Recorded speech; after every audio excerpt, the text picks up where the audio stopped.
সুবোধ, তুই পালিয়ে যা, তুই পালিয়ে যা। এই বলে যখন রব উঠেছিল চারদিক, সুবোধ পালায়নি। পালিয়ে যাবে কোথায় সে? মস্তিষ্কে তার বসবাস বাংলাদেশ। যখন অন্ধকার নেমে আসে 64,000 গ্রাম বাংলার এই প্রান্তরে, শকুনেরা টানাটানি করে লাল সবুজের পতাকা, যখন সূচকে উঠানামা করে মায়ের রক্ত ঋণের দাম, সীমান্তে গুলি খেয়ে বোনের রক্তাক্ত নিথর দেহ ঝুলে থাকে, পূর্বশরীরের মতো সুবোধ গর্জে ওঠে, মাথায় লাল কাফন বেঁধে। এক হাতে জ্বলন্ত মশাল নিয়ে দৌড়োয় ইলামিত্রের উঠোন থেকে মাস্টারদা সূর্য সেনের বাড়ি। সুবোধের মশালের আলোয় সবাই দেখে বাংলা মায়ের আখি জল। আবারও হুলিয়া নেমে আসে সুবোধের উপর।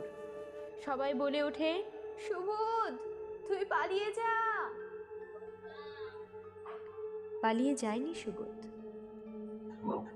অধিকার আদায়ের লড়াইয়ে যখন কচি মুখগুলো অগ্নিঝরা স্লোগান দেয়, বাংলার উত্তপ্ত রাজপথে যখন বসন্ত নেমে আসে, তখন শোনা যায় সুবোধের গর্জন। ওই যে, ওই রাইফেল তাক করানো রাজপথে বুক টান করে দাঁড়িয়ে থাকে সে। এখন আর কেউ বলে না, সুবোধ তুই পালিয়ে যা। সবাই বলে, সুবোধ, তুই পালাবি কেন? পালাবে এখন ওরা। তারপর তারপর কেটে যায় কতক দিবস রজনী। সুবোধের আর দেখা নেই। কেউ কেউ বলে সুবোধ হয়তো পালিয়ে গেছে। সে কি পালিয়ে যাবে?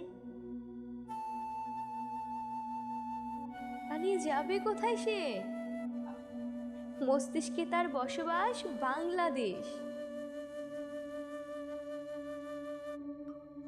ভরা পূর্ণিমায় একদম আমাবস্যার মতো মুখখানা নিয়ে এসে জানালো, সুবোধ পালায়নি। সুবোধেরা পালায় না, তার লাশ মর্গে।